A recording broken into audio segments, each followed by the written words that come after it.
And now we welcome Agent Smith. Oh, hey. What's up? I am fighting against waves of exhaustion. How are you doing? Probably rather less tired than you at this point. Yeah, that's good to hear. Yeah, I'm doing alright. I think I beat the toughest part of it. It was right around hour 17 where I was like, I don't know if I'm going to make it. I think I might have to just call it and go to sleep. It's taught me a decent bit about how the body needs sleep, not just on a given day, but kind of over time for a sequence of days. So the day before, I had a 12 to 13 hour stream, and I really tried hard in my StarCraft play, and I hit a new all-time high rank. So that was like a really big push for me to put a lot of myself on the line and make some stuff happen. And then after that, I didn't get great sleep because I had to wake up and try to get BlizzCon tickets, which I did not succeed in getting. So then I went back to sleep, and it was kind of like I probably got an 80% sleep night, and then add in the exhausting day before. So this has probably been my most difficult 24-hour yet, but we've made it through, and it's been a pretty good broadcast. Oh, well done. Yeah, a lot of people were saying, they're like, wow, you're doing Agent Smith at the end? How are you even going to be able to keep up with him? So you might have to carry me a little bit. We'll see. Oh, that's no problem. I can bloviate with the best of them. Mm-hmm. So we've got Strophium on point for questions. Looks like Batuel just showed up. What's up, dude? So yeah, this week, the things that I saw with my very minimal awareness of what happens in the world. Iran deal? Uh-oh. Some shit happened with that. What's going on? Yeah, the United States, well, the Trump administration specifically pulled the United States out of the deal, basically. Officially. I think we talked last week about how it was probably going to happen, and then it did, so no shock, really.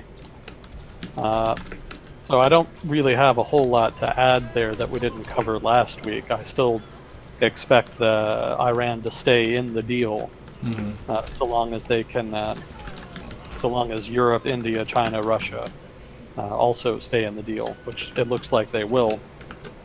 So probably going forward, it's just going to be status quo ante, only with slightly more sanctions on Iran and slightly less trading between Iran and Europe. I was kind of thinking of a connection between our conversation last week, which was about the strength of someone's convictions and how that's seen as a strength, versus skepticism and doubt of your kind of preconceived notions and existing beliefs, and how this Iran deal, it kind of fits with Iran historically, at least for recent decades, kind of being seen as an enemy of the US, and how for Trump to make a deal with them could be perceived as weakness of his convictions, to be able to identify bad guys and say, no, we're not gonna, like, I can't remember if it was Bush or something, there's some quote, we do not negotiate with terrorists, kind of a thing. Yeah. And a lot of his base probably perceives the Middle East kind of as a general place of bad people. As opposed to, as we've talked about, Iran is kind of unique in the region. It is Persian historically. They have a pretty stable institutions from what I understand. So for us to kind of make peace with them would be pretty beneficial overall. Yeah, there's been a policy debate in Washington over the past couple decades, basically, about what to do about Iran. Specifically with regard to two things that Iran has been doing. One, obviously, the nuclear weapons program, but also the second one is trying to expand its influence in the region by supporting various actors whom are inimical to the interests of American allies in the region, specifically Israel and Saudi Arabia. And, you know, the actors that they support include Hezbollah, Hamas, to a lesser degree, Bashar al-Assad's government in Syria, which Washington doesn't really care as much about, but which the Saudis care a great deal about, if only because they're allied with Iran.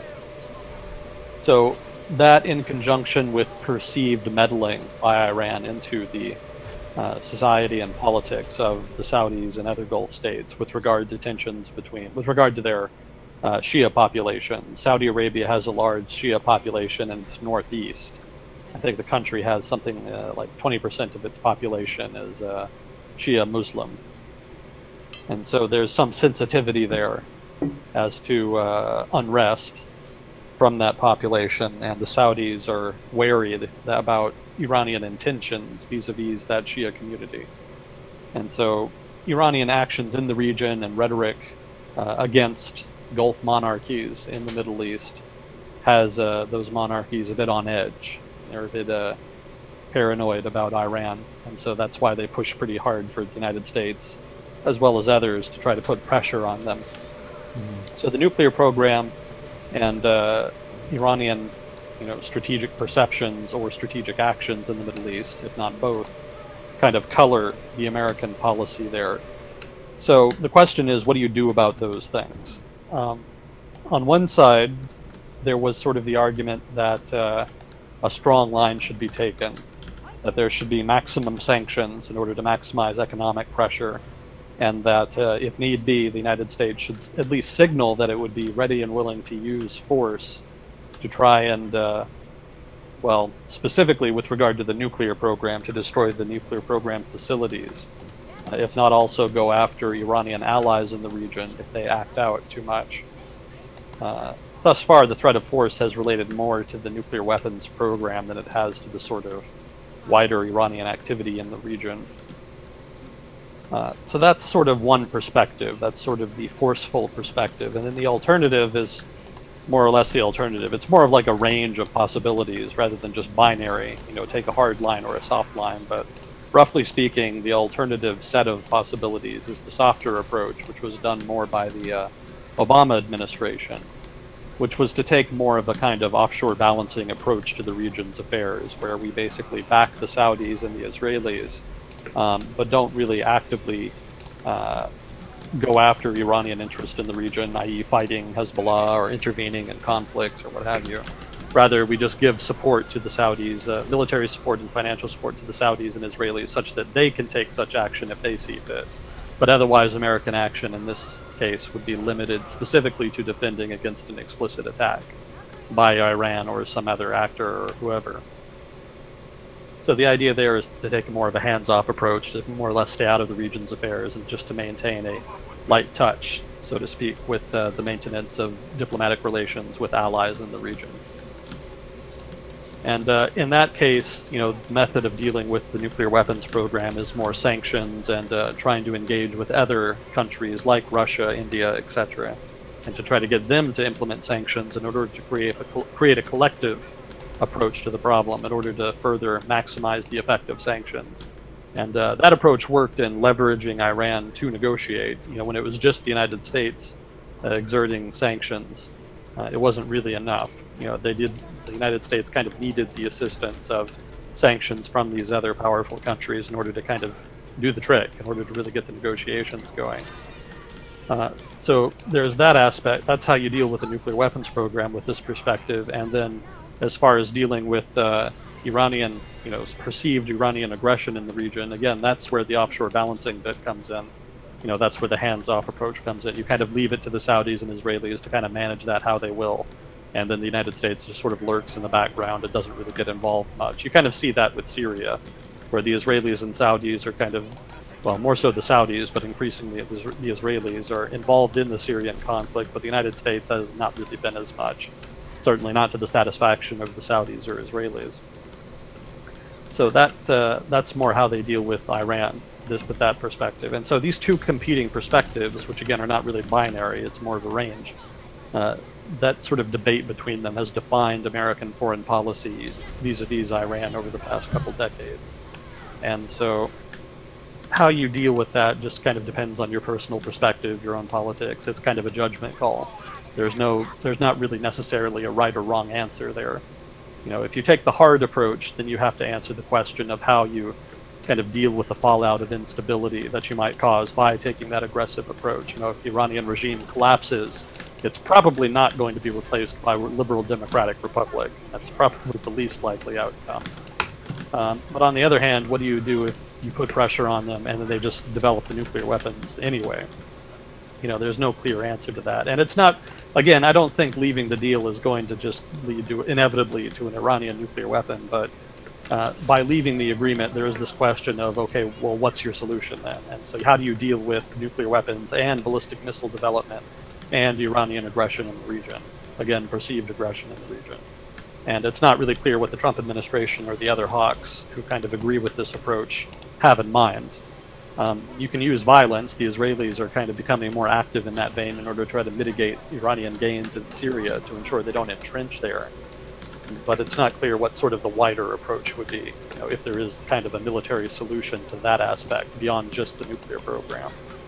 So the hawks have to kind of clear that up. But then on the Dove side, you know, the softer approach, the problem there is that it's not really clear how you can really force the Iranians to stop being aggressive in the region just by basically not doing anything, basically just sort of outsourcing responsibility for managing Iran to the Saudis and Israelis. So that's not a perfect solution either. You know, so there are costs and benefits to both approaches. Cool. I don't know what the approach we need is, but I know it's not that one. What was the original question? I kind of got off on that. Well, it was just actually refusing the Iran deal and how last week you said he's going to pull out of this. It's not going to fit like his base and interests and behavior so far. And then this week you get to say, I told you so, which is great. Told ya. Okay. Yeah, that's pretty much it in a nutshell. I did have some notes as far as other implications. So there's going to be renewed strategic pressure on Iran. That's no shock. There will be more of an economic pinch for them, and their economy is already kind of struggling. So that does give the United States relatively more leverage. Iran's economy did not really improve that much after the relaxation of sanctions when the nuclear deal was implemented. So they didn't really see a good bump there. And so they're still fragile.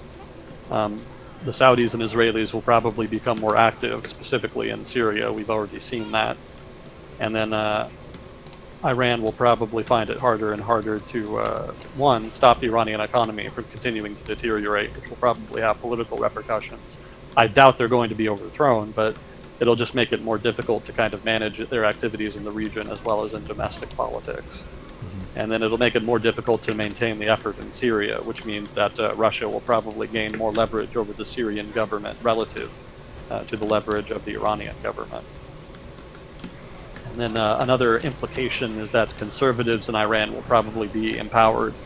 The nuclear deal was kind of opposed by conservatives in Iran. That was very much more of a reformer, sort of center-left position to have that agree to that nuclear deal. And so the Rouhani administration, who's the guy who basically negotiated it with on behalf of Iran, he's probably going to be undermined by this. And so the Iranians, the hawkish people in Iranian politics, are probably going to kind of have a leg up in Iranian politics. I don't think they're going to overthrow his government. I mean, it is a democratic government, so he'll probably stick around. But it doesn't really do him any favors, and it might make it more difficult for the more dovish political actors in Iran to agree to a new deal with the United States. May not particularly need one, so long as they continue to maintain the current nuclear deal, which again will continue to exist even though the United States has left. So there might not necessarily be too much change over the medium term to long term on that count. But there could be repercussions in other political areas in Iran because of the undermining of Rouhani. That'll just make liberal reform in general in Iran more difficult. Let's see, so deal will probably continue anyway. Iranian government probably won't fall again. If the Iranian government did seriously face some major uprising, probably they would be replaced. Either the government would be replaced by the Iranian Revolutionary Guard Corps, or the Iranian Revolutionary Guard Corps would suppress the uprising. So it's unlikely that any regime change is in the cards, and if it is in the cards, it's probably just going to end up with an even more conservative regime. Albeit one that's more nationalist than Islamist. The IRGC is explicitly nationalist. In so much as Islam is important to the nationalist identity of Iranians, they're also Islamist, but they're not theocrats like the clerics are in Iran and that sort of leadership group. Yeah, they have brought in the Islamic Revolutionary Guard Corps. Rather, has a lot of economic influence in Iran, a lot of loyal followers, and they're also very heavily armed. So that gives them a leg up over protesters. I might also add that they have a good deal of political support and legitimacy. Not amongst certain people. Obviously, liberal reformers don't particularly address them, but conservatives and conservatives in rural areas in particular, as I understand it, support them more. So they would have that constituency available to them if there was a conflict between liberal reformers and conservatives in Iran. So for that reason, if there were some kind of conflict or uprising, I would suspect the conservatives would have the better of it. Let's see. Before you dive into the other questions, the only other thing that stood out to me this week of note was the statement that North Korea was going to allow other people, open press, to see them kind of de-arm some of their nuke stuff. Yeah. And how we discussed before that a lot of it is kind of the show to create a posture for them before these talks with the U.S. But it seems like they're really all about the show. I guess it fits the regime. They're pretty loud with whatever they're going to do, whether that's aggressive or otherwise. Yeah, the North Korean government is all about strong signaling of whatever kind. You know, in this case, they're trying to signal good faith in the upcoming summit. You know, again, whether or not it actually means anything is debatable. It's unclear. So we'll see. That's just kind of a wait-and-see type of thing. There's no way to be absolutely sure until you actually sit down and have negotiations. And, you know, even then, after that, whatever is agreed, you'll have to wait and see to whether or not they'll actually hold to whatever they agree to. Whether or not they keep up their end of whatever bargain is reached. It's going to be a while before we see how any of this pans out. And even if they do hold to whatever they agree to, they're going to have to hold to it for some amount of time, probably a couple years, before people start making decisions predicated on the assumption that they're going to keep holding to the deal. That's kind of what happens when you build up a lot of mistrust. People kind of require a rather high commitment in order to ensure that you're credible in your promises again. Oh, yeah, for restoring credibility is very difficult. Yeah, we kind of saw that with Germany in World War II, right? Where long-term, before the World Wars, Germany was a relatively well-respected and trustworthy country, and then the Nazi regime happens, and it's like, all right, you're all on lockdown, and you better be on super good behavior for a while. And then now Germany's in a really good shape again, and they're kind of back to their standing of just a really solid first world country, a leading country. Yeah, it'll take time. You know, with Germany, well, with Germany, they didn't have a lot of choice in the matter. They weren't really given the option of misbehaving for the first, 10, 20 years after World War II. But in that time, and then after, they went out of their way to try to project good vibes, so to speak, diplomatically. You know, they went out of their way to try to adhere to international norms and to prop up international institutions and take little symbolic acts to try to show remorse over World War II. That was, and I think the most famous case of that was when Willy Brandt went to the Holocaust cemetery, or went to a cemetery. I can't remember what exactly he went to, but he went to a place of symbolic value that suggested remorse for the Holocaust, and that was a significant, well, PR moment basically, but a significant moment as far as Germans reconciling with their history and Germany improving its image abroad. Yeah, it just takes a lot of that over time in order to restore credibility and good faith with neighboring countries, other actors, and whatnot. So one last thought here on Iran. I would predict, I just wanted to throw out this prediction that there's not going to be a huge, brutal war. Some people in the media have kind of talked a little, kind of hinted that it might be possible, but I'm not really sold on it, at least not given what I know now. The U.S. can't invade and occupy Iran, like full stop. It would take an immense amount of resources. It would take a lot of cash, a lot of military assets, and a lot of political will that the United States just doesn't really have right now, especially the political will. There would be a lot of political opposition to any kind of invasion and occupation. So I don't really think that's in the cards. And Iran, for its part, has a very limited ability to project power. It really can't do much. It can't, like, invade Israel or invade Saudi Arabia or something like that. If there were military action on either side, it would probably be limited to some kind of ranged attacks. Like, for the United States, it would be unilateral airstrikes. Possibly also additional punitive airstrikes if the Iranian response was strong. But targets would probably include something like the nuclear program, Iranian forces in Syria, Hezbollah, the Assad government, which is pretty unlikely but possible, and maybe, if they're feeling very ambitious, some decapitation strikes on the Iranian leadership, although that would be very, very provocative. I don't know that they would want to go that far. Possible, but unlikely. For Iran, for their part, the most they could kind of do is lob rockets at Israel. And, you know, they've already tried to do that a little bit and got a pretty strong response. That was sort of the crux behind the recent Israeli airstrikes. Maybe if they wanted to really push hard, they could try to cut off trade in the Arab Sea, to try to cut off oil supplies to international markets. They could mine the straits, they could send out some missile boats that they've been working on. But I don't think they have enough strength to kind of shut it down over the long term. The USN would probably clear that up relatively quickly. They could also pressure the Kurds, basically America's Kurdish allies in Syria, but you know, I don't know. They probably wouldn't be able to do a whole lot beyond asymmetric warfare type stuff, you know, guerrilla raids, etc. Conventional attack would probably be defeated with American air power, along with SDF ground assets. If they really wanted to gamble, if they really wanted to shake up the strategic balance in the Middle East, they could ask Russia for help. Russia might. The Russian government could be interested, but they would probably ask for a very high price in return. They would probably want a lot of something like military orders for their military industrial complex, so to speak. And they would probably also ask for maybe bases. I don't know. They would ask for a lot, basically, because it's not really in their interest to go out of their way to help Iran. It's not really worth the cost in tensions with Europe, the United States especially, etc. To say nothing of tensions with the Saudis and the Israelis. Mind you, the Russians have been going out of their way to try to butter up to the Saudis over the past few years to try to get them to produce more oil so that the price of oil would go up. Part of the reason oil prices are low is because the Saudis are trying to basically choke off Iran's oil revenue. It's also partly to do with shale fracking, rather.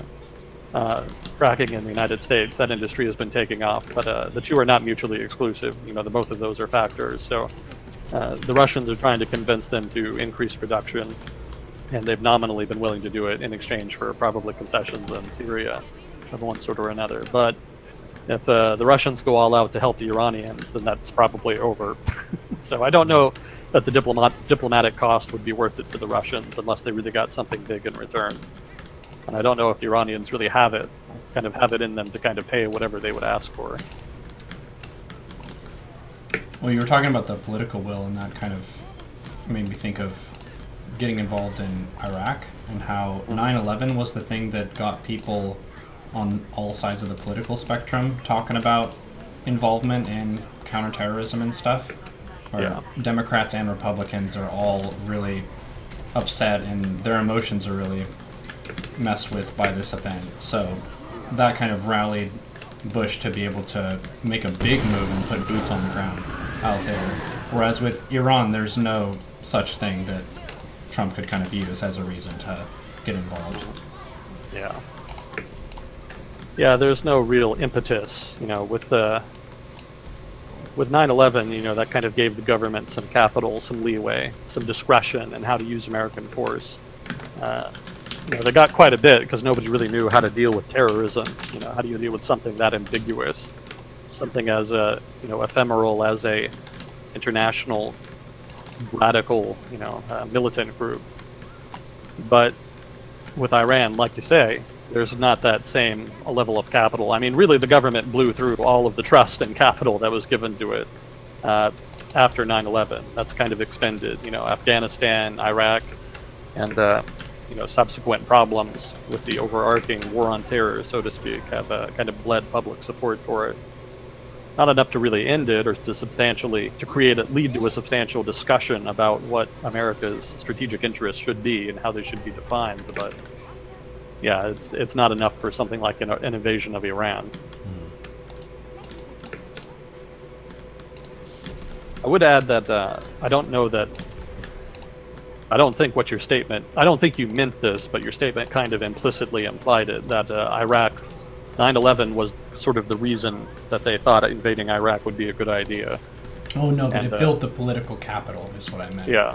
For the average citizen.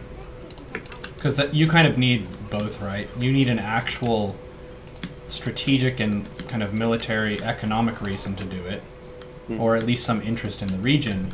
But then in order to get the approval for that huge scale movement, you also need your citizens to be at least mostly on board. Yeah. Whereas right now, if we're just looking at like the presidential election results, the country's pretty evenly split right now. It's pretty close. So it's not really like it was a landslide for the right, so they can just do whatever they want. It's pretty even, so you would need something to tip the scale. That's kind of what I meant. But yeah, I definitely agree that it wasn't 9/11 that got the U.S. government involved in the Middle East. It was like that was kind of used as leverage. Yeah, with Iraq, it was kind of something that they'd already wanted for a while. There was like I said, with Iran, there's different policy perspectives on how to deal with the problem.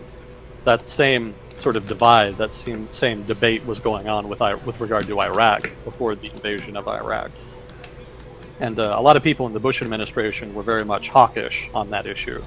They were on the more hawkish side of the debate, and given that they had a lot of political capital and trust from the population because of 9/11, they kind of saw their opportunity to kind of move forward. I noticed people in chat kind of debate a little bit about, are skeptical about some of the things I say about Iraq, because they kind of read into some of the things I say as though I were assigning motivations for why the United States have invaded Iraq. I don't think we've really talked about why the United States invaded Iraq for several months. I think it's come up once or twice in some of the early episodes when we first started doing this. Yeah. But we haven't really returned to it kind of in depth since then. So I would kind of, I guess just to kind of quickly summarize kind of what we said before, nobody really knows exactly why the United States invaded Iraq, because that's sort of in the minds of the Bush administration officials involved in the decision making. So, it's kind of up to, you kind of have to read their minds to really know for sure, like full stop 100% what they were thinking.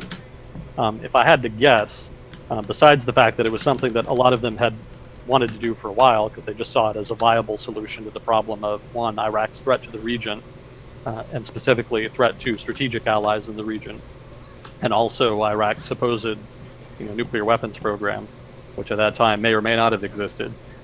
Generally, people thought that it didn't at the time, so it kind of took some intellectual gerrymandering, so to speak, to try to kind of create the intelligence to try to with which to convince the public that it was the case. But regardless, there was a perspective that it was a good idea, and there was also, I think, what 9/11 added to that perspective. What 9/11 kind of changed is a desire to kind of set a precedent.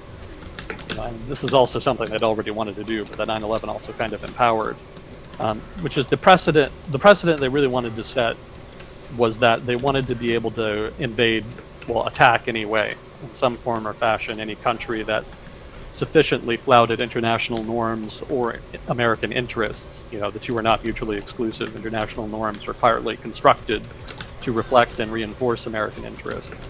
That's a whole other debate we could get into.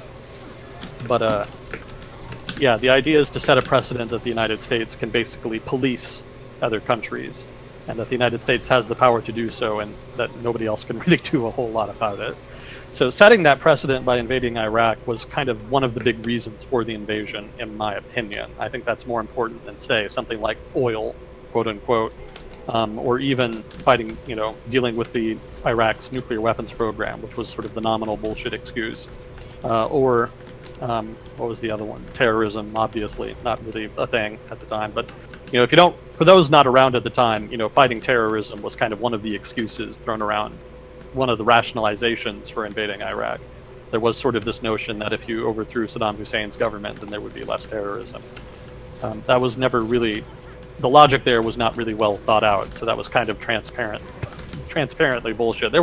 I will grant some credit to people who agreed with that, because there was some linkages between Saddam Hussein's government and terrorist actors in the region.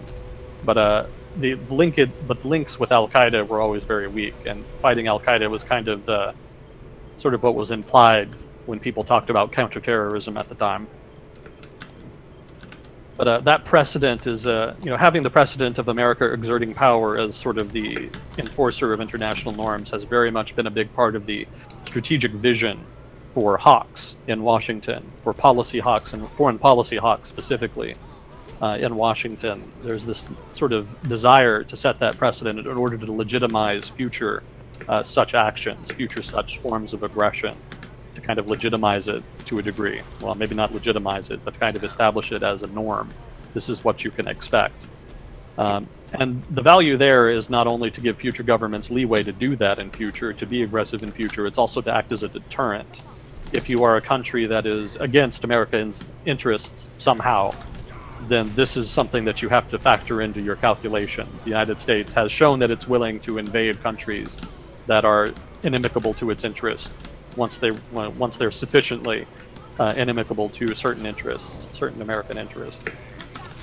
And that being the case, those countries are more likely to be deterred than they would otherwise if that deterrent were not present. So I think that's more the crux of the reasoning behind the invasion of Iraq, rather than nuclear weapons or terrorism or oil or what have you, or Halliburton, or some of the other conspiracy theories that have kind of cropped up. When you explain it this way, it seems like a difference in term, right? Like, the long term is they can set a precedent where if we want to take action in a country around the world, if we do this now, then we can basically do this whenever. Versus oil is a short term. Like, you get some energy resource, but we're not really desperate for it. We're pretty self-sufficient as a country when it comes to oil. Like, it's nice to have more, but it's not really changing the state of the game. Whereas, like you're saying, the precedent of being a first mover in, like, entangling ourselves in other countries because we can, that's a big thing. Yeah. And with the precedent, again, I don't want to bloviate too much. I'm already doing it. I don't want to be too confusing, but yeah, the real crux of the precedent is the deterrent value. I should have done more to emphasize that.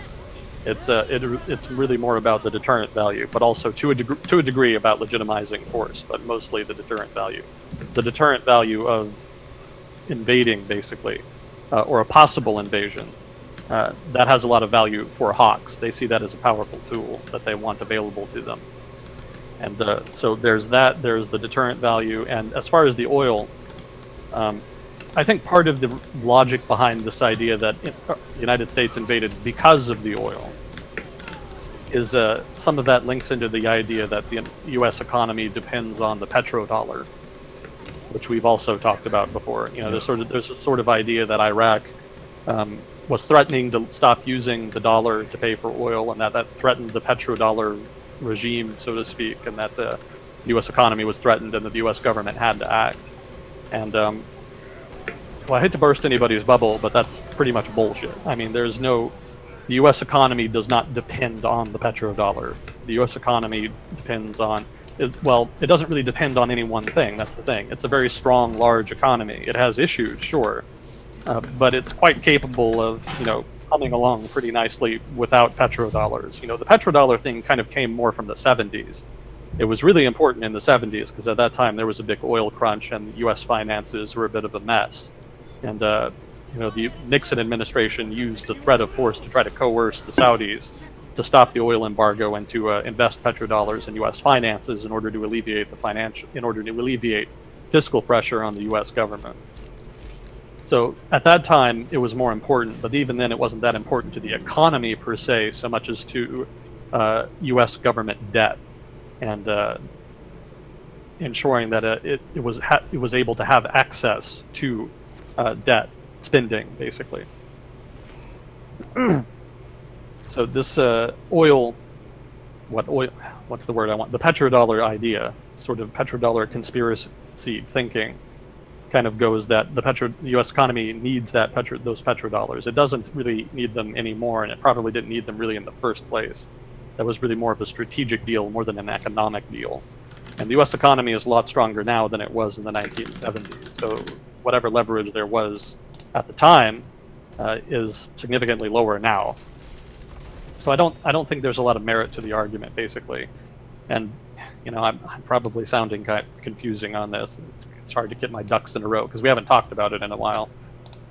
So if somebody wants to get more into it, we can. I just need more time to kind of organize my thoughts on it to try to be more coherent. That's cool. But I don't. In summary, to just summarize, the United States probably did not invade because of the oil. You can make the argument that the United States would not have invaded if there were not oil, because then Iraq probably wouldn't have had the revenues to really pose a threat. That's kind of a meta argument, though. But yeah, there is some merit to that. But I don't think the United States invaded specifically to get control of the oil. Might also add that the United States didn't end up with control of the oil, so that also kind of undermines that argument. Most of it is controlled by either Iraqi oil firms or Chinese oil firms, I think. Maybe a few Turkish oil firms in the north. Well, thank you for clearing this up for us. Well, trying to. I don't know how good a job I do.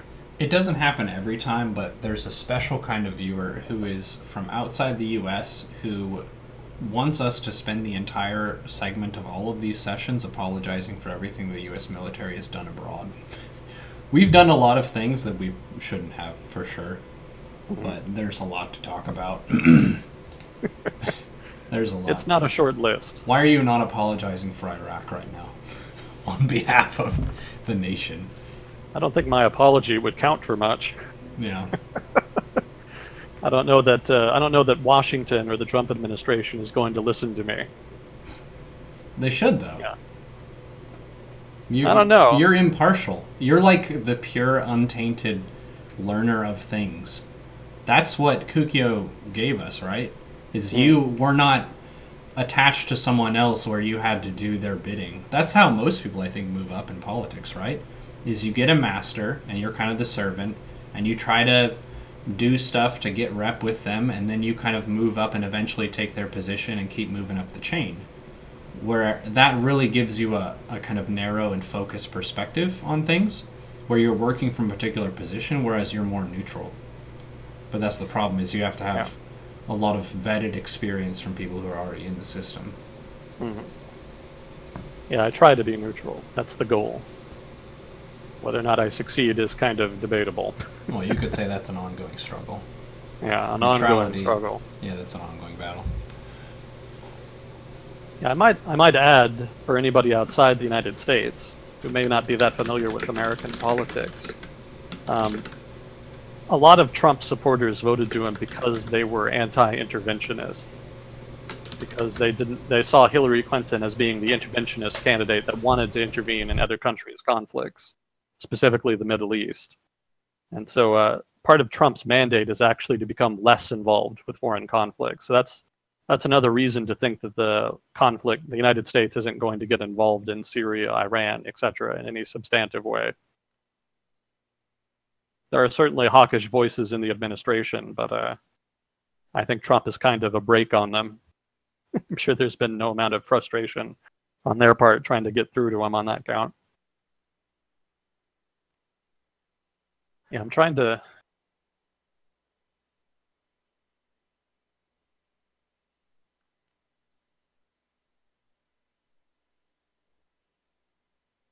I'm thinking again about the petrodollar thing.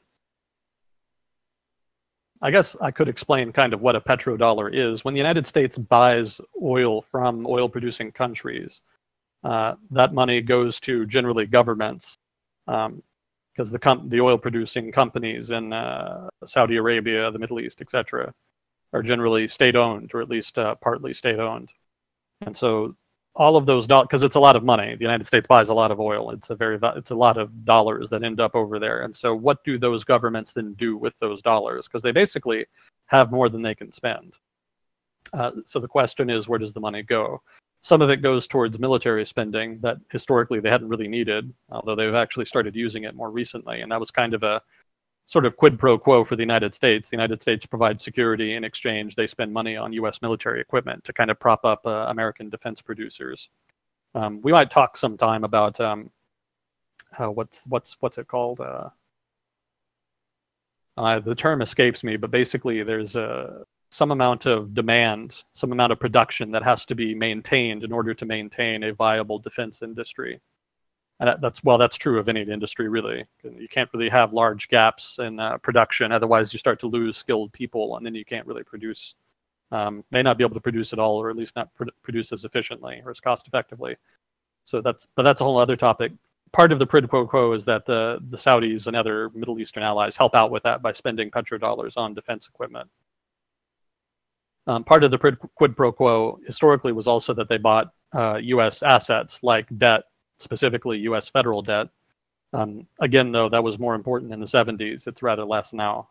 You know, they kind of they shop around, basically. It's not all U.S. government debt now. You know, they kind of have a more balanced portfolio. So a petrodollar then is those dollars that the Middle East oil-producing countries basically have to spend after they sell their oil. And because it's such a huge cash pile, it tends to kind of, I don't want to say distort the international economy, but it tends to be an important factor. You know, if they all throw that money in one place, then that one place is going to really feel it, because that's a whole lot of money. But again, just I want to underline that the U.S. economy doesn't need that. It does benefit from it to a degree, but having the U.S. dollar does not maintain its value from that petrodollar trade. The U.S. dollar gets most of its value from the strength of the U.S. economy, the confidence of international investors, the U.S. status as a major manufacturing power, U.S.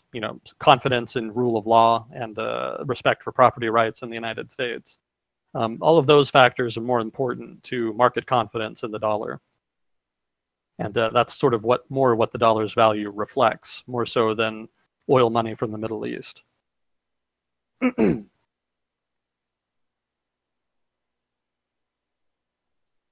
let's see. I guess we should start on questions. Just going off on tangents now. Let's see. Do you think the U.S. would ever actually impose sanctions on EU allies for continuing to honor the Iran deal? They would not. The United States would not sanction Iran. I mean, no, not Iran.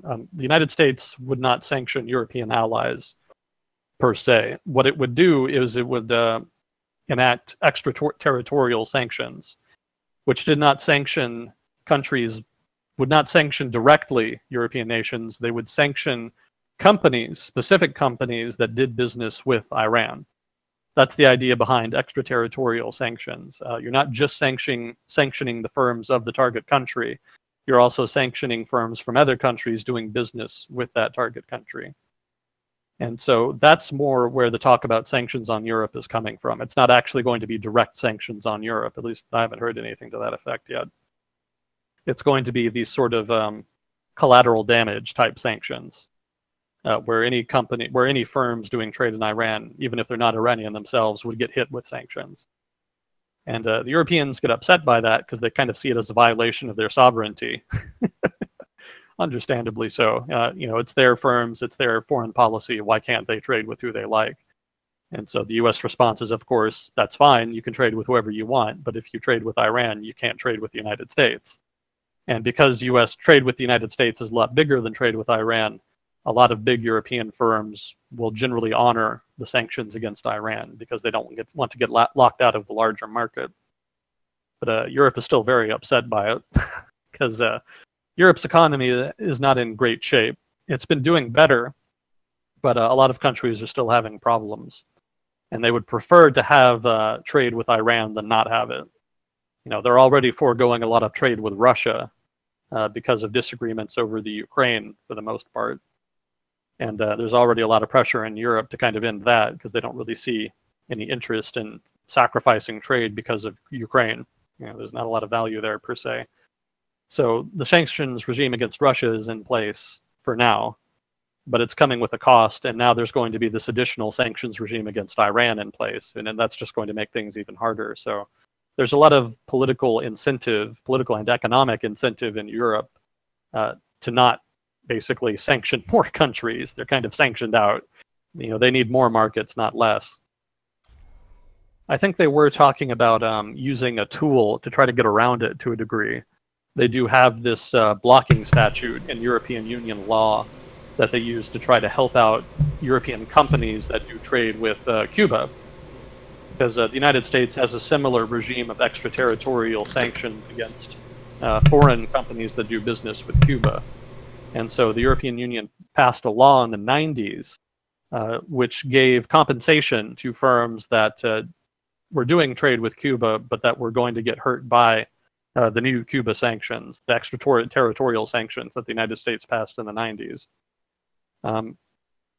That's probably not going to work here, though, because a lot of those firms that were targeted by that original blocking statute did most of their trade with Cuba and didn't have a lot of trade with the United States. So getting sanctioned by the United States didn't really hurt them a whole lot. It was just inconvenient.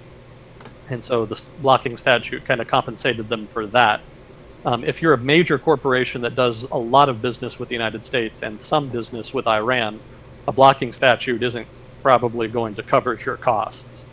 You know, that's not going to be worth the effort. If you have to choose between sacrificing the Iranian market and the US market, you would probably just choose the Iran market. And so for that reason, the sanctions are probably going to be, the extraterritorial sanctions in that case, and in the Iranian case, are probably going to be effective in that regard. The blocking statute would not deter firms from stopping trade with Iran on that count. The other option they have is to kind of go to the WTO and file a suit. Sort of the legal logic behind the suit would be that the Trump administration is violating the commitment that the United States has under the WTO to liberalize its services sector, the violation stemming from the Europeans being cut off from the American financial sector, financial trade, by prospective sanctions. That argument would probably not hold water, though, because the United States would bring up national security. National security is sort of at the discretion of the state, not only in terms of what they do in pursuit of it, but also in how they define it. So that's a quick and easy bludgeon if you want to kind of defeat any such European Union action in the WTO. So that's probably not going to work. It would be very interesting because the WTO actually hasn't really had national security cases to settle before. Generally, they have to do explicitly with tariff regimes or other trade protections, that kind of thing. There hasn't really been a case that's centered around national security up till now. So that would have implications for the future of the WTO as an institution if they did go that route, but it probably wouldn't change anything as far as the sanctions against Iran. Let's see, the third option that the EU could use to kind of get out of to kind of evade, well, not evade, but mitigate extraterritorial sanctions against Iran is, let's see, waivers. Right, they could ask the United States to basically give a waiver to European companies so that they could continue trade without being sanctioned. That's the most likely outcome at this point, because Europe doesn't really have anything else it can do, and it doesn't really have enough leverage to bring to bear against the United States to try to force it to change. Which, you know, that's a whole other conversation, the diplomatic weakness of Europe, you know, their inability to kind of operate as a collective and leverage their collective economic power. But begging for waivers is probably the way to go. I don't know if the Trump administration would be willing to give them, but given how transactional the Trump administration has been diplomatically since the Trump administration was inaugurated, they might well be willing to play ball if the Europeans were willing to make certain concessions in other areas. For example, on something like the steel tariffs, it may be that the Trump administration is willing to give exemptions on steel tariffs in exchange. Well, wait, what am I thinking? No, it would be the other way around. It would be maybe the Trump administration would be willing to give waivers on extraterritorial sanctions on Iran in exchange for the Europeans agreeing to a tariff regime for steel that protected the steel industry. Something like that could take shape. I don't know if the Europeans would be willing to do that, but it's possible. it's more feasible than what was going to happen, which is that the Europeans were going to stonewall on the steel tariffs, and then there would, the tariff regime would probably go into place, and then there would be retaliatory European tariffs. This would kind of avoid the retaliatory European tariffs and allow the Europeans to benefit from trade with Iran. That's something that would probably have happened under any Republican administrations. That's not an explicitly Trump thing. Any Republican administration probably would have been pretty hawkish on Iran, most likely. So I don't think the Europeans would be as peeved, so to speak. I think they would be more willing to make a kind of quid pro quo where they're trading an economic issue for a national security issue, basically, trading Iran for the steel tariff regime.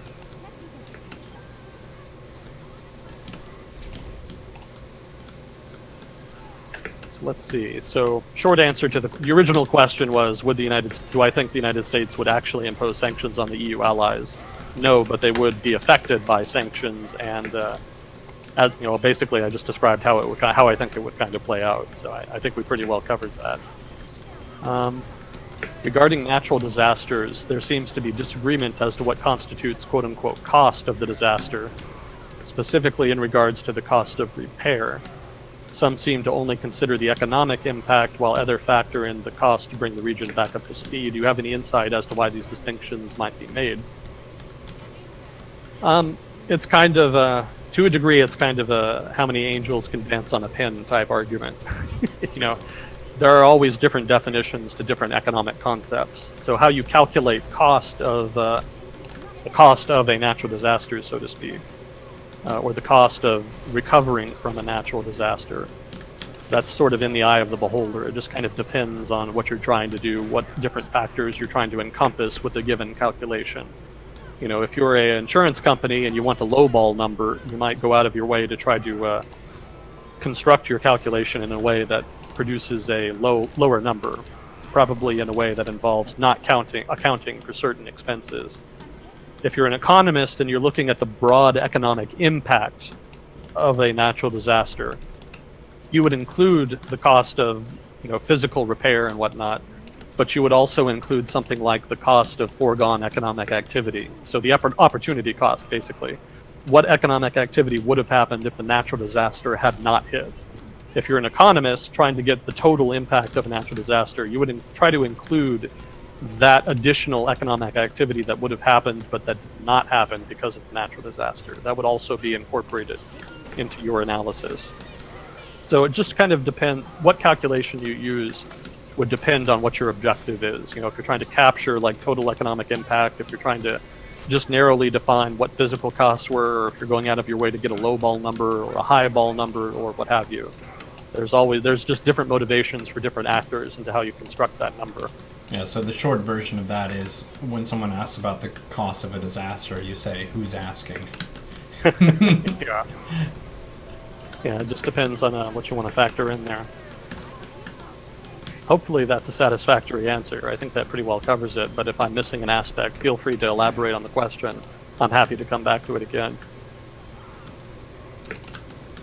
Let's see. I guess I'll throw in the usual disclaimer here. I'm not an expert in everything we talk about on here. I have a background in an academic background. I have a degree basically in economics, graduate degree in economics and, well, what was it, public affairs. I've had a long-running interest in foreign policy, and that tied in somewhat to my study in political economy in grad school. So I have more background there. And then there's other things I talk about that I have more superficial understanding of. So I'm not an expert in everything we talk about. It's meant to be more of a conversation anyway. If I say something wrong or stupid or that you disagree with, or that you think is biased, etc., please contribute in chat. That's encouraged. If I'm wrong, I want to know more than anybody. And I do learn a lot when I read through the chat after we finish here. I don't read through the chat while we're doing it because I'm too stupid to walk and chew bubble gum at the same time, basically. I try to focus on the answers that I give. Try to kind of focus more on that rather than kind of reading through chat. But I do read through it after we're done, so I'll see whatever you post on there then. So participation is encouraged, basically. And you don't have to take... I would encourage you not to take anything I say as the gospel truth. I just kind of take this as more introductory stuff. Again, it's more of a conversation. This is my understanding of these issues. So don't take it to the bank, but if you find it interesting, kind of follow. I would encourage people to kind of follow up on it. see. Trump has urged taking oil from conquered countries.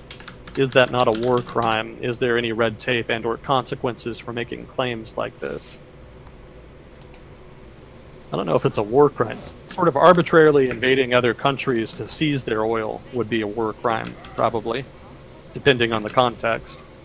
Is there any red tape and or consequences for making claims like this? No, there's no real, there's no institutional consequence. There's no legal repercussions for making claims like that, because it's just cheap talk, basically. It doesn't inevitably mean that that's what he's going to do. And I don't think he ever vowed that was what he wanted to do. He said that that's what we should do, or that's what we could do, but he never said, okay, I'm definitely going to do this if I become president. At least I don't to my memory. If I'm wrong on that, please, mention it in chat. But as far as I know, I don't think he ever made that claim that that would be like a foreign policy goal, per se.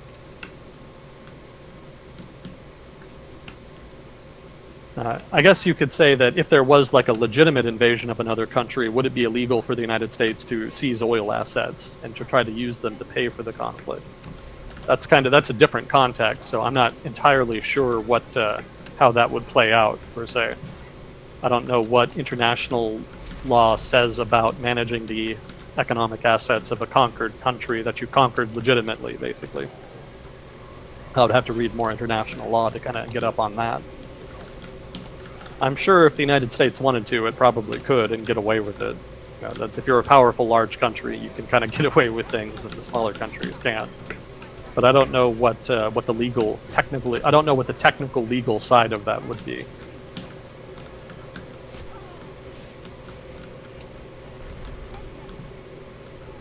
Let's see. Could I elaborate on how specifically the rule of law and property rights dictate the value of the U.S. dollar? Yeah, so that has to do with the United States as a large, stable economy. So when you want to invest in an economy, or when you invest in assets or firms or something tangible, but if you're shopping around for different markets in which to invest in, what do you want in a market? You want two things. One, you want economic growth. And two, you want rule of law. If a country has economic growth but no rule of law, you might get a good return, but there's a risk you could lose your return, because if there's no rule of law, people can just steal your shit. So countries without rule of law inherently come with more risk of operating in them. On the other hand, a country with rule of law but no economic growth isn't attractive either. Whatever you invest in such a country, you'll probably get your return. It's probably a safe investment, but you're not going to get a lot of return. It's not really a good economic investment. So the United States kind of combines the best of both worlds. It generates relatively good economic growth for a developed country, combined with rule of law. So whatever investment you make in the United States is probably a safe investment. You're not going to get screwed out of it because of politics or something else. Again, probably. It's relatively safer than in an authoritarian country without rule of law, put it like that. At the same time, you're going to get a relatively good return compared to comparable developed countries with rule of law because of that decent economic growth. So it's a good balance between the two. And because of that, the United States is in a very attractive investment market. We've talked a little bit before about balance of payments. People tend to fetishize the current accounts deficit. What is the current accounts? That's the trade in goods, specifically comparing export and import of total goods. So the United States has a big current accounts deficit, which means that it's importing a lot more goods than it is exporting, at least in terms of dollar value. But there's also the reserve account. The current account is just goods. The reserve account also accounts for financial flows. And the United States has a substantial surplus in its reserve account. And if you combine the two accounts together, you get balance of payments. And the balance of payments for the United States is still in deficit, but it's much narrower than the current accounts deficit. It's not too far off from being balanced. I think it's only, you would measure it in billions of dollars, basically. And in a, $20-some trillion economy, a couple $1 billion in the negative isn't that bad. That's pretty manageable. So there's an immense amount of resources that come into the United States. And technically, whenever somebody invests in your economy, that counts as an export. You're effectively exporting investment opportunity. So while the United States might have a deficit in exporting goods, tangible goods, it actually has a surplus in exporting financial investment. And so that's kind of partly where the dollar gets its value, because the United States is seen as a safe investment with decent return. You can get some real value, and that props up the value of the dollar in turn. So more broadly, the value of the dollar, well, because the United States has decent growth, or it's a kind of a simultaneity problem to a degree, but the United States has good growth, it has a dynamic economy and good rule of law. And because of that, because it is reliably productive and reliably has good rule of law, that backs up basically market confidence in the economy. And it's market confidence in the underlying economy for any country that really underlies the value of its currency. That's sort of the more important factor there. So that's kind of what I mean when I talk about rule of law and property rights in the United States as underlying, as being behind the value of the dollar.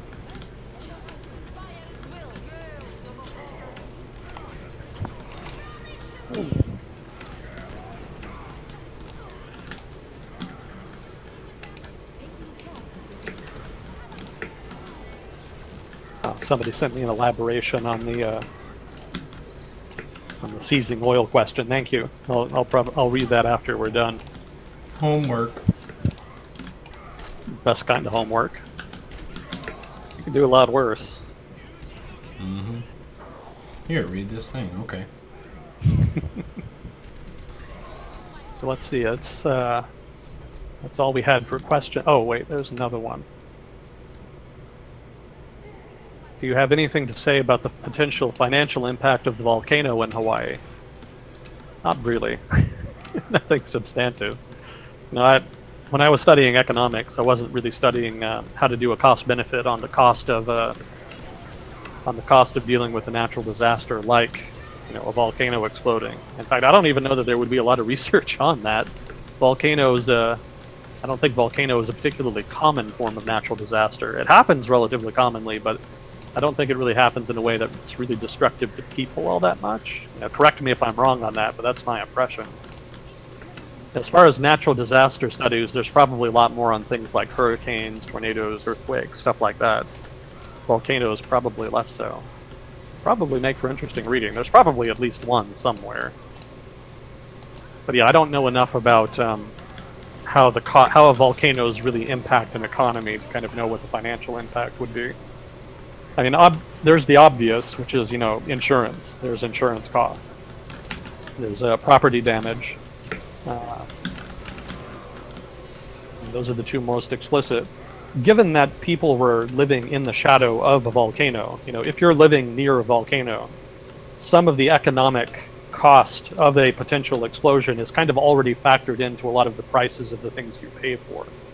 So, for example, if you're near a volcano and a volcano could potentially explode, probably the property is less valuable. Probably. Since most people don't want to live in imminent, danger of being melted by lava. So some of the cost of rebuilding after a volcano explodes could be considered to be that discount. Some of the discount from living near a volcano, that could be like the cost of that could reflect the cost of having to repair every so often, having to rebuild your house every so often. We call it the imminent doom discount.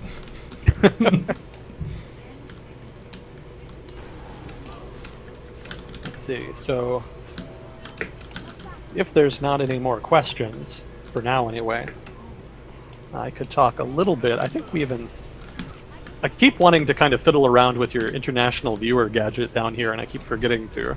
Mm-hmm. Oh, cool. We did have somebody from Argentina. Hello, Mr. Argentina, or Mrs. Argentina. So I bring up Argentina because I wanted to talk a little bit about Argentina, because they're having a bit of an economic issue right now, specifically with international markets and their currency. Now, let's see if I can find it here. Yeah, here we go. Argentine economic crisis. So Argentina's economy has been having trouble for a while. Right now, well, it's kind of fed into this issue where international markets don't have confidence in the currency, and the currency has kind of not been collapsing, but the value has been significantly deteriorating. And it could become a major problem if the government isn't able to deal with it. Now, this is kind of a weird issue because Argentina actually voted out its previous leftist government under the Kirchners and voted in a, what would you call a pro-business economic reformer, basically, a guy named Macri. I apologize if I'm mispronouncing that. So you would think then that with an economic reformer in, markets would be more confident in Argentina, that there would be, and there has been some economic growth, so you would think there would be enough credibility there to inspire markets, but there kind of hasn't been. So why is that? What is the problem? So a big part of the problem is actually inflation. And I'll get into that in a minute, but I'll touch on some of the other issues at play. President Macri himself has blamed, in part, higher oil prices. Oil prices have been ticking up over the past year or two. So that's partly that's contributed to inflation. There's also the expected rate rise in the United States. The Federal Reserve in the United States keeps talking about raising interest rates. Hasn't really quite done it yet, but that is expected. And when a country raises its interest rate, that increases the value of its currency to a degree. And the result is that people redistribute their portfolios towards that country. And redistributing a portfolio involves inherently pulling money out of some assets so that you can put them into others. And one thing that happens when the United States increases its interest rate is that developing markets see a lot of money leave them, so that some of that money can be reinvested into the United States to take advantage of the higher interest rate. It's not all of the money, it's just some of the money, correspondent with the degree of interest rate hike. So there's an expectation that the United States will raise its interest rate, and that's led to some money leaving Argentina, with the result being that the currency is being somewhat devalued. But the real issue is, again, chronic inflation, and this is something that's been going on for a while. Part of the problem with inflation is that it's very hard to deal with when people expect it. It's one thing if inflation is being pushed up by something like oil or some other transient economic factor, like that, like an interest rate rise or oil prices. But when inflation starts increasing, not for any particular economic reason, but just because people expect it to continue rising, that particular kind of inflation is almost impossible to defeat. It's very, very difficult. That's chronic inflation in a nutshell. One thing you can do is try to reduce government spending. And, well, government spending can be reduced. You can implement export control. Well, you can lift export controls, rather, and you can remove trade barriers. Those are all things that you can kind of do pretty easily to deal with inflation. But it's much harder to change those expectations. Some of that has to do with the lack of faith in the government's ability to deal with it. It's not just expecting prices to rise, but to expect the government to be unable to take the necessary steps to try to mitigate it. So in part, chronic inflation reflects lack of faith in the efficacy of the government and its economic management. Some of it also has to do with kind of a, what would you call it, prisoner's dilemma to a degree. There may be actors that recognize that high inflation is bad and that they may want to moderate their prices, but feel that if they did, they would probably just get crushed, that prices would continue to rise anyway, and that they would just lose a lot of money, maybe even be driven out of business. So the Macri government is struggling with this problem, and this inflation issue is one of the big reasons for it. The markets have confidence that Macri wants to reform the Argentine economy and liberalize it and open it up, but there hasn't been enough traction on those policy reforms. And there's a lack of confidence that inflation in particular can be tamed.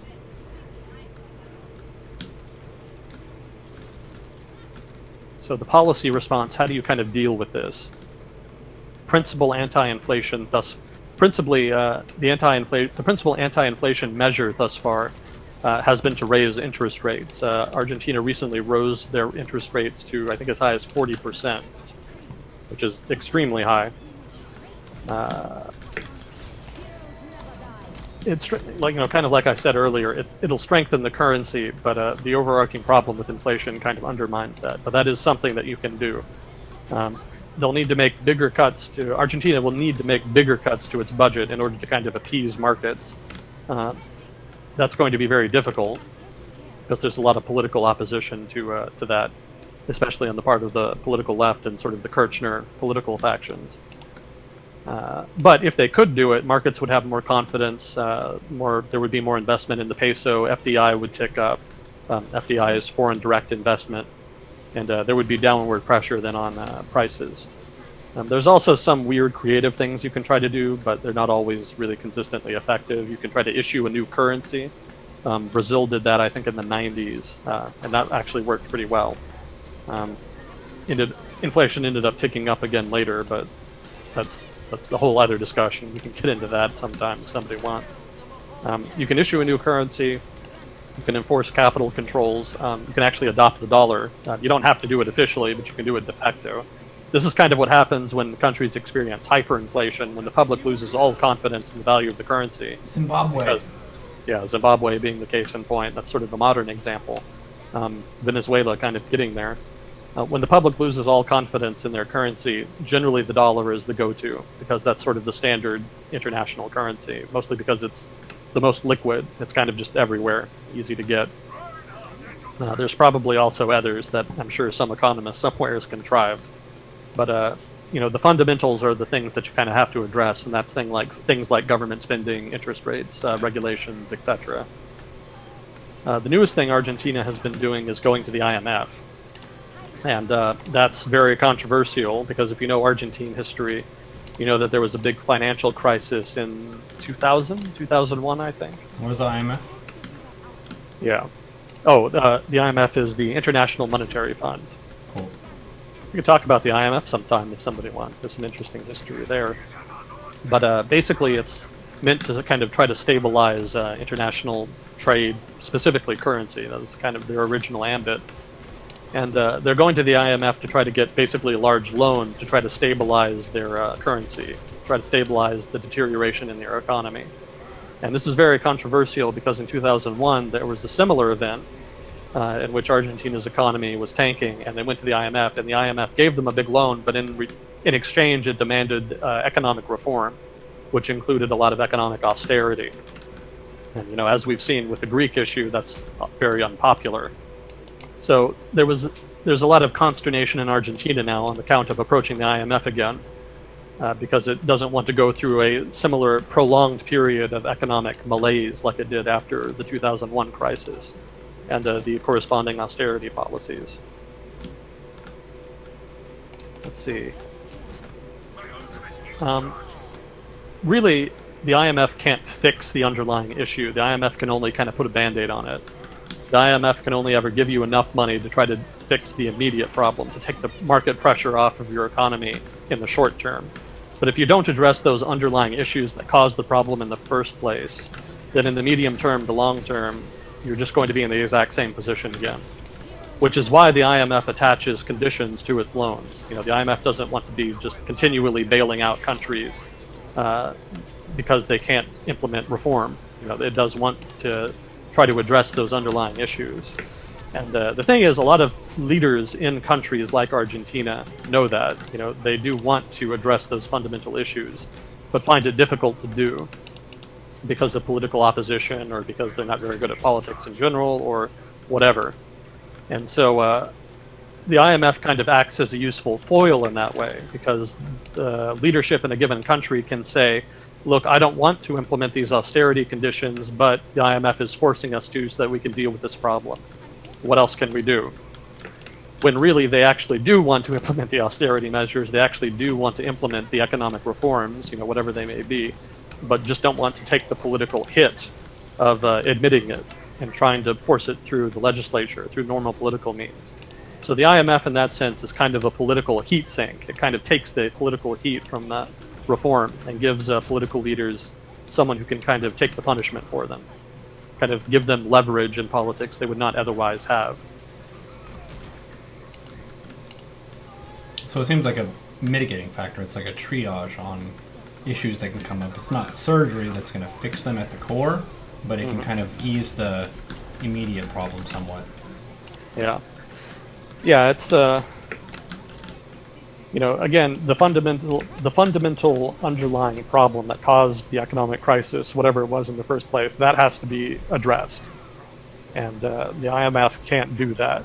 The IMF can encourage you to do it by attaching conditions, but the conditions in and of themselves are probably not going to be enough to really fix the problem. You can kind of see this in Greece. You know, Greece agreed to austerity, but it really didn't implement a lot of the reforms it agreed to. You know, austerity was not just about cutting government spending. It was also about liberalizing the economy. And a lot of those liberalizing measures that were supposed to correspond with cuts were not themselves implemented. And so while they did have austerity, while they did have the punishment, so to speak, that came with an IMF loan, with a Troika loan in the Greek case, they did not really get the corresponding benefit of economic recovery, in part, not exclusively, but in part because they did not try to fix that underlying problem with the lack of competitiveness in their economy, which would have required deeper reforms.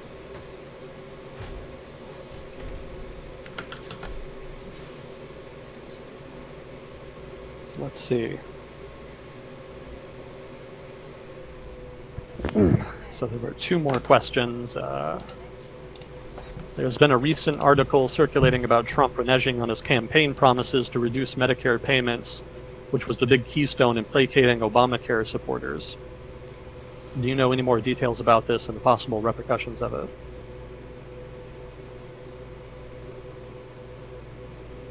Did you? I haven't seen the article, so I guess I can't really comment on it too much. I'm not sure what this refers to. Circulating. If you could send me the article, I would thank you. Yeah, send it by and I'll read it when we're done. But off the top of my head, I don't recall what this would refer to. There was a promise to reduce Medicare payments. I remember that.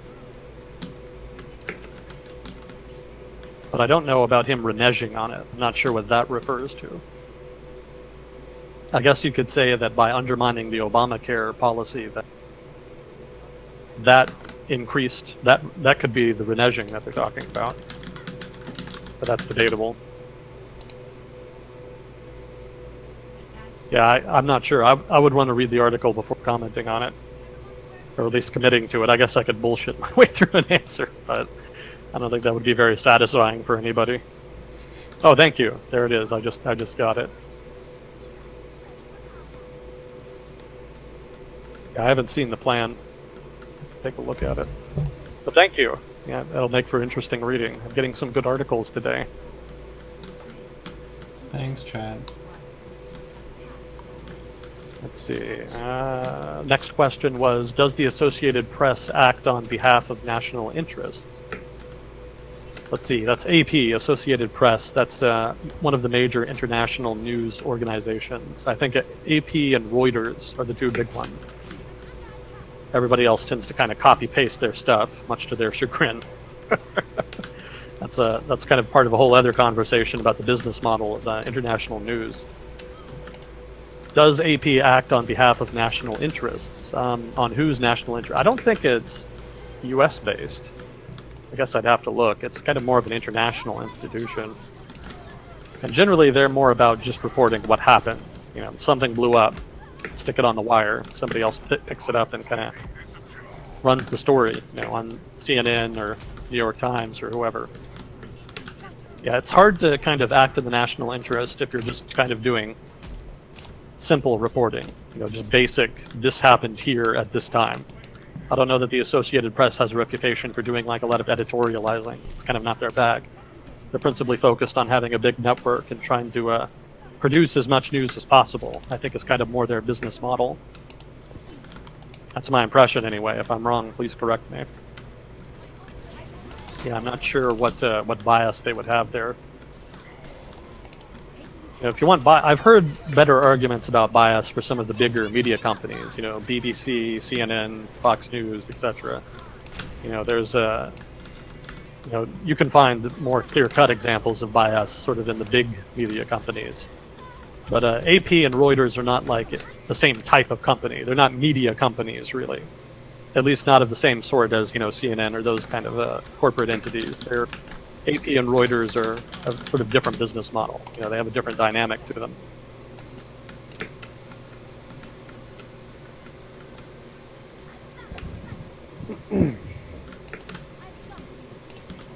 Let's see.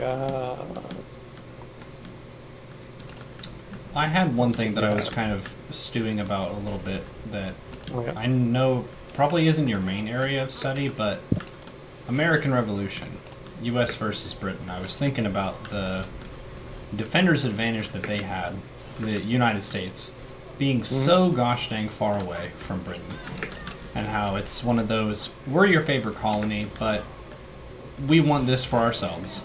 It's better for us economically, do something about it. And they could kind of estimate that, sure, Britain, if they were right next door, could beat the crap out of the colony. No problem. But because they're so far away, it was a risk they were willing to take. And then they play it kind of a guerrilla-style warfare kind of thing. But the way that it happened, I think, is romanticized a bunch, and I don't really have a good sense of actually what instigated it and what that process looked like. Do you know much about it? Some. I know some. I would encourage chat to try to keep me honest here. This is what I remember about it. It was more of a civil war than it was a revolution. It was there was a lot of economic actors that were. This kind of goes back to the debate about mercantilism. That was sort of the policy that was in place at the time, and the idea there was that it was best if the mother country, sort of the metropole, siphoned, not siphoned, but focused resources from a colony on it. So if you're a colony, you can only sell resources to the mother country, whereas the mother country can sell its goods, basically its finished goods, to whoever it wants. Obviously, there's an innate disparity in fairness there, because if you live in the colony, maybe you could get better prices selling to other markets. And in fact, that was one of the big grievances that was had at the time. I think it was the Navigation Act that was passed in the mid-1700s that restricted traders in the American colonies to trading with Britain. I think before that there had been more of a free trade regime. Again, correct me if I'm wrong, Chad. So that's my impression. So a lot of traders were very upset when their trade was restricted. I might add that one of the effects of implementing a regime, of making a change where you can only sell to one buyer, represents a monopsony, which is sort of the flip side of a monopoly. A monopoly is when you're the only one who can sell something. A monopsony is when you're the only one who can buy something. And so limiting who colonial producers could sell to effectively monopsonized the market in the colonies for Britain. And one of the results of that is that you get lower prices as a producer of goods. And obviously that's upsetting if you're a producer of goods. So there was an innate economic tension between the metropole, between the mother country and its economic interests, which were for cheap natural resources to be imported, and the interests of the colony, which were for more expensive, better prices, basically. They wanted better prices for their natural resources and cheaper prices for their finished goods, which they were importing from the mother country, from Britain. So that innate economic tension played a big role in kind of damaging relations. Another problem was political, and this is something that I read about more recently and don't know a whole lot about, but there's this idea that there was a lot of conservatives in Britain, and specifically conservative economic interests. The two are kind of mutually inclusive to a degree.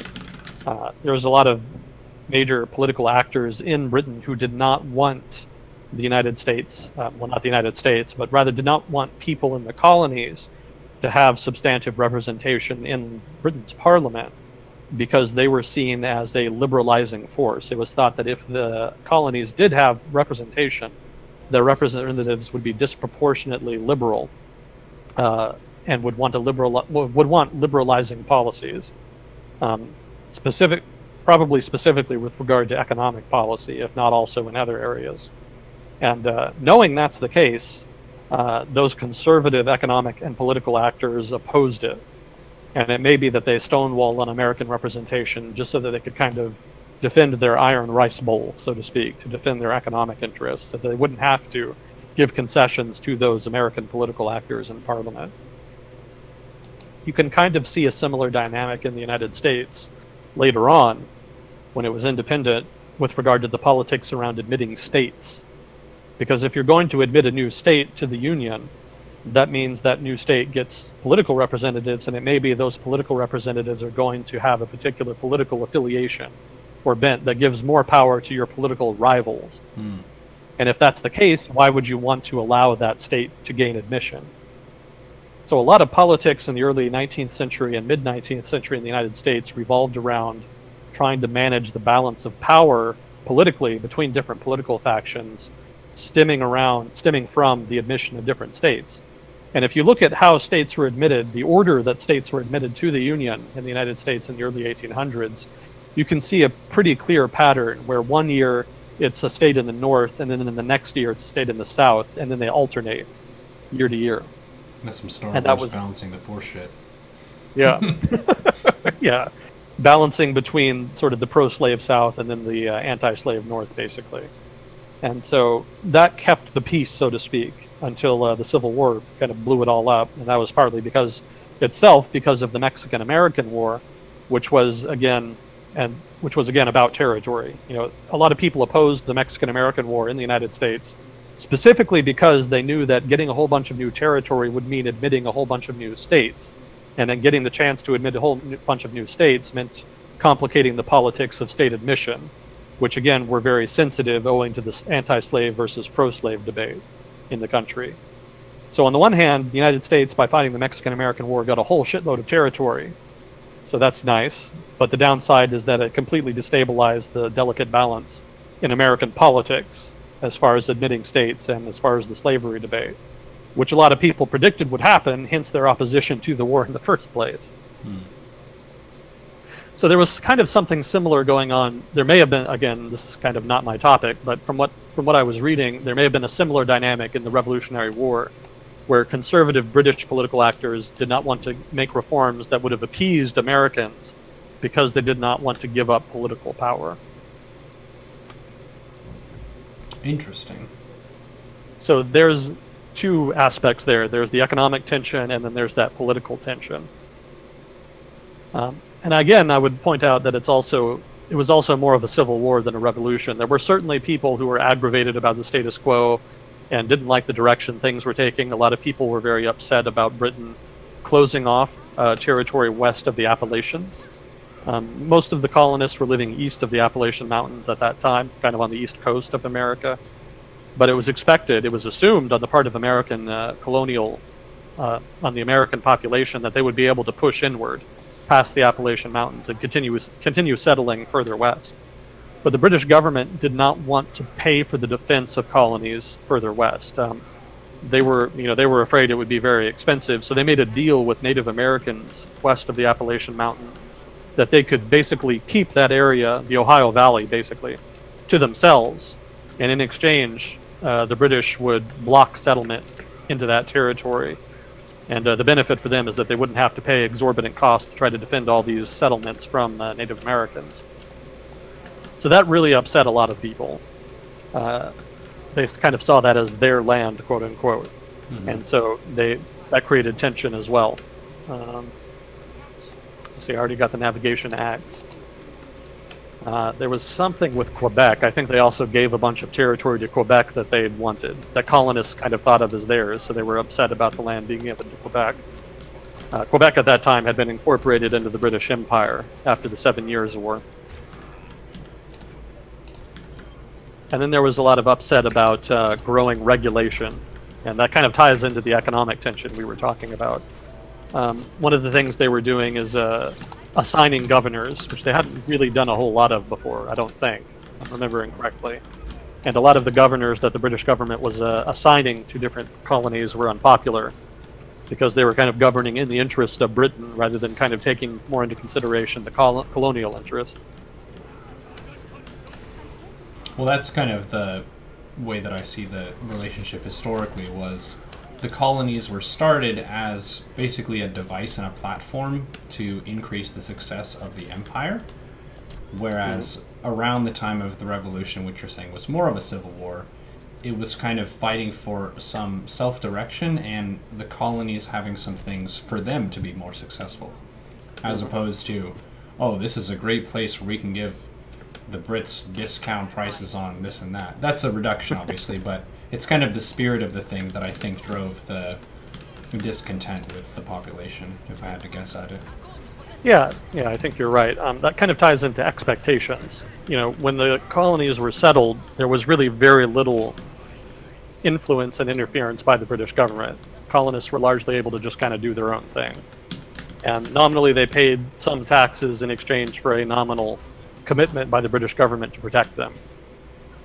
The British government also got a lot of revenue from the actual proprietary colonies.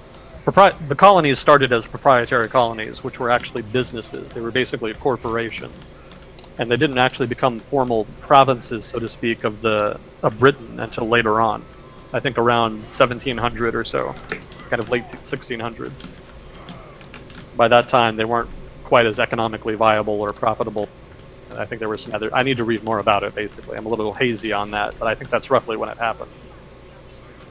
But there was a very light touch as far as governance was. People were mostly self-governing. And taxes were very low, and people kind of constructed their politics and regulations and constitutions, etc., according to their own preferences. That lasted pretty much up until the mid-1700s, and it was kind of at that point that the British came in and started kind of taking more control, and they started being more assertive as far as how the colonies were governed, as far as what laws were passed, taxes, etc. And because the colonies had gone so long without that level of interference, the introduction of that level of interference was very disappointing and disconcerting. And that also kind of drove a lot of resentment, because people kind of liked the way they were living up until then and didn't see why it had to change all of a sudden. And that kind of dovetailed very nicely with the Renaissance, with Enlightenment thinking. That was kind of very much the ideology of the day that was proliferating about. And so there was a lot of Enlightenment ideologues, so to speak, who kind of saw their way of life as kind of epitomizing in the colonies the ideal Enlightenment society. And they saw the British coming in and kind of forcing their way on them as far as regulations and governance, as kind of epitomizing the old ways, sort of the non-Enlightenment way of thinking. And they, this is kind of to a degree a very particular perspective rather than just the gospel truth. This is more the perspective of revolutionaries at the time. But they kind of saw it as an affront, and they saw the tension it created as an opportunity to kind of break away and really form the Enlightenment society that they'd always wanted. And they thought that was ideal and possible at the time. So it's kind of a combination of economic tension, political tension, expectations, disappointed expectations specifically, and also ideological zeal played a role as well. All of them kind of gelled together and created one whole, so to speak, that being the Revolutionary War. Yeah, and we've talked a little bit about colonial types and how either they're pushed into a situation where going to a colony makes sense, or they're a little bit more risk-tolerant or risk-seeking as people. And then when you have large populations of that, you can have some pretty radical change when they get to decide what their own kind of blank slate and start looks like. So, U.S., Australia.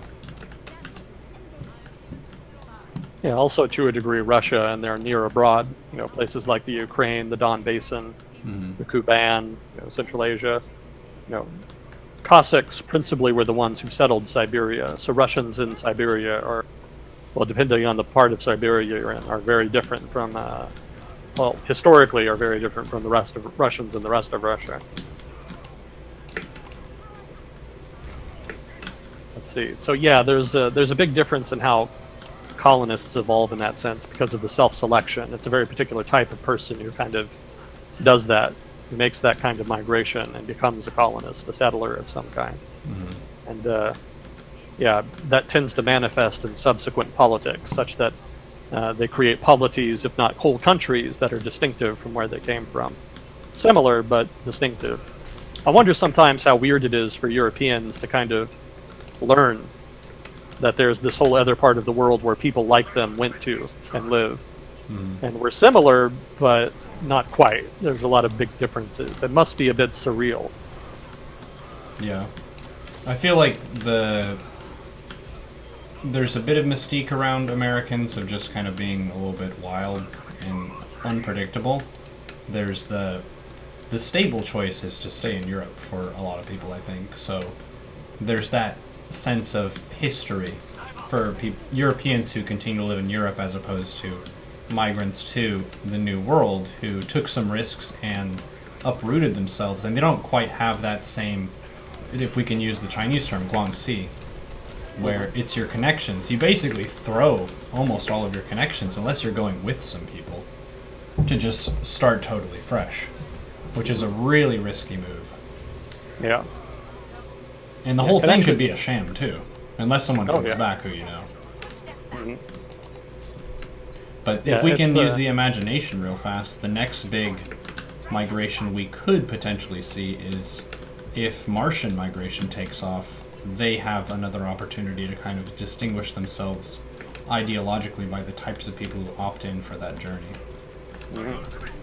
Because a lot of people will not want to go to Mars and stay there. Yeah. Well, I mean, it could also happen sooner if there's a mass depopulation event somewhere and that land opens up. Yeah. Unlikely, but technically possible. You never know. I'm sure the future has some nasty surprises for us yet.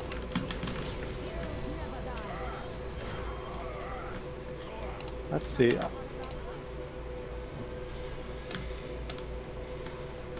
How are we doing on time? Got about 15 minutes, I think. 15 minutes?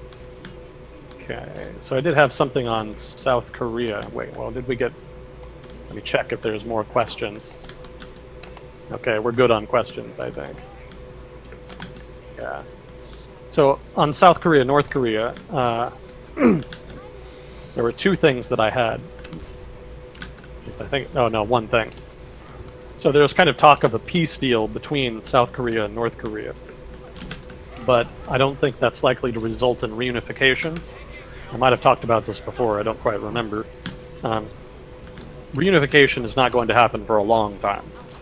Because there's a lot of people in South Korea who are skeptical about the cost of reunification and the corresponding economic dislocation. You know, kind of people think of East Germany to a degree and the problems with integrating into West Germany.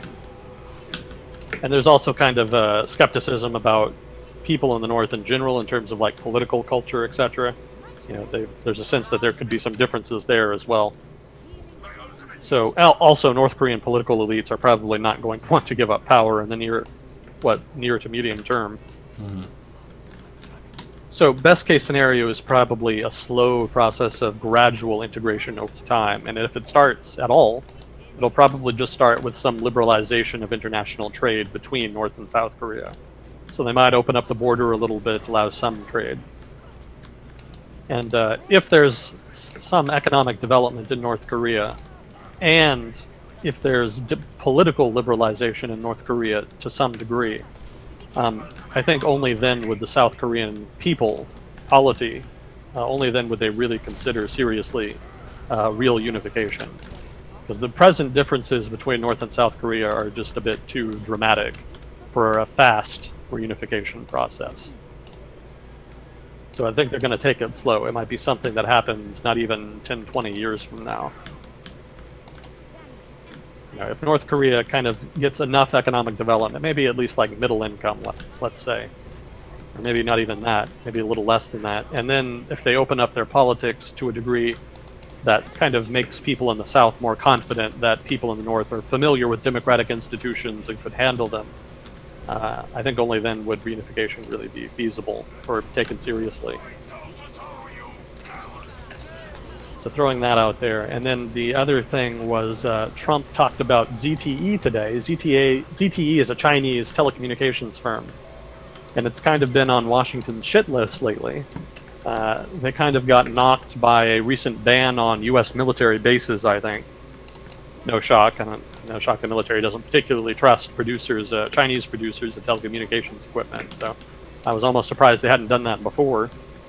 But then the other thing they did recently was penalize them for busting sanctions. They'd been trading with Iran and North Korea, apparently, which is a big no-no. So that's not a problem if you don't necessarily, it's not necessarily a problem so long as you don't also trade with the United States, which they did, and so that kind of got them a big cash penalty. So they've been in the doghouse a bit, but then Trump came out today and said that he wanted to help them out and help save jobs in China, which is a very weird thing to hear Donald Trump say. That's kind of off message to a degree. So I was a little curious about some of the reasoning behind that. So I don't have any concrete answer because it's still early. I was just reading about it today, but I thought it might be interesting to postulate on it a little bit and maybe get some of chat's thoughts on it. So it's unexpected, but it comes on. Yeah, I already explained that. It probably ties into the upcoming North Korean tariff negotiations. You know, steel tariffs and aluminum tariffs, for that matter, negotiations with China are kind of upcoming. That's coming up here pretty soon. And then there's also China's role, so to speak, in the North Korea negotiation. It might be that the Trump administration is kind of reaching out and trying to make a gesture of good faith to try to encourage them to make concessions on their end. It may also have to do with ZTE being a major consumer of American finished goods, basically telecommunications equipment and one sort of electronics equipment. And there's a couple $2 billion of trade in those goods from selling to ZTE. So it may be that industry actors in the United States were pressuring the Trump administration not to be too hard on them, so that it could retain access to that market, or rather to that consumption. So those are just two possibilities there as to why Trump would make this kind of heel turn, or seeming heel turn anyway, on that issue. Chat is encouraged to contribute their thoughts. I would be interested to see what some competing theories on that would be.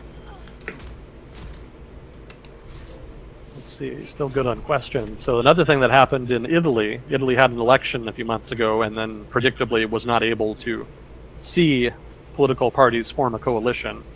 And it was looking like there was going to be another election, which is what happens in a representative political system when parties can't come to an agreement on a coalition. But at the last, in the past week, there was an agreement made between the Five Star Movement and Liga Norte, the Northern League. So it looks like there could be a coalition if they actually hash out the agreement. It would be an interesting coalition because it's all populist. Both of those are populist political parties. But it would also be a very unnatural coalition because those are not necessarily populist political parties that agree on much. You know, the Five Star Movement is more of a center-left leftist movement that has more leftist notions of economic policy, whereas the Liga Norte is more pro-business and it's more conservative in economic policy. The only thing they really have in common is Euroscepticism, basically skepticism of the EU. But I'm skeptical that that's going to really manifest, because I don't think there's a lot tangible there they can do. They can push state sovereignty, but you know, states already have a lot of sovereignty within the European Union. They already have a lot of discretion. So I don't know how much more they're going to get. I guess they could ask for more, but if they did, you know, it's not hard to get a waiver in the European Union. Britain would get them all the time, you know, pretty much whenever they asked. It's a requirement that European Union states have to sign on for the euro, for example. But anybody who didn't want to just got a waiver. So it's a sort of a requirement in name only. Basically, you just opt out if you don't want it. It's not a hard requirement.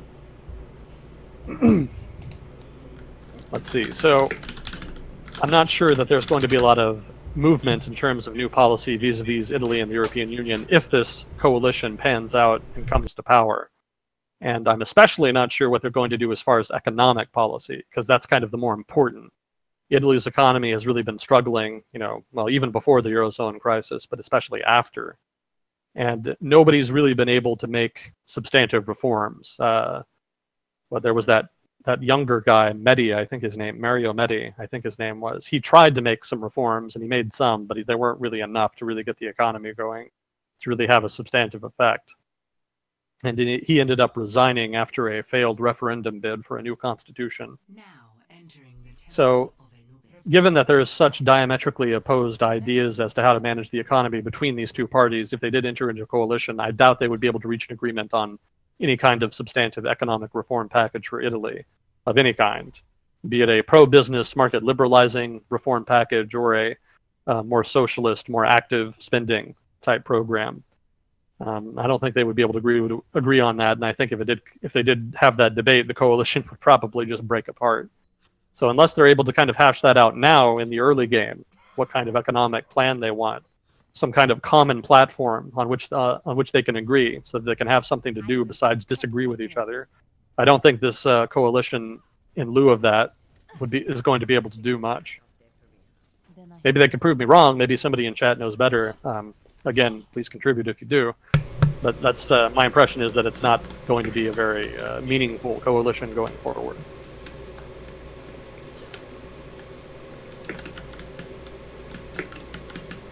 Let's see. What else did we have? Actually, let's add more notes here. I think we still don't have more questions. So who do we have in viewing? You're looking at countries? Yeah. Yeah, it's still fun to look at maps. It's an old habit that dies hard. Yeah. We should do maybe a regional focus sometime. We haven't tried a layout like this, but some of the time we'll like reference a map for a particular thing. I think that would be a fun concept to like kind of plan to work in. Because it definitely helps me. There are a lot of these regions where I've heard of it, but I definitely don't have the mental picture of what it looks like. Let's see, we did have two viewers from the Netherlands. We've got 2 Dutch listening. Let me see, I don't know how much I can remember off the top of my head from recent Dutch news. Let's see, there was an election that was kind of a litmus test, I think it was. My memory is too vague on it. I think the economy is doing okay. There's been some political dissent about Islam and immigrants and whatnot. I think Netherlands is one of the more skeptical countries in Europe as far as immigration.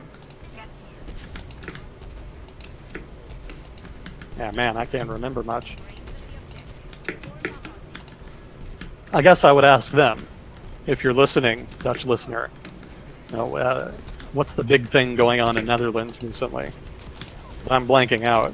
I don't think I've read much about the Netherlands recently. I think it's been pretty quiet, hasn't it? No, they're doing pretty well in StarCraft. I don't know about stuff aside from that.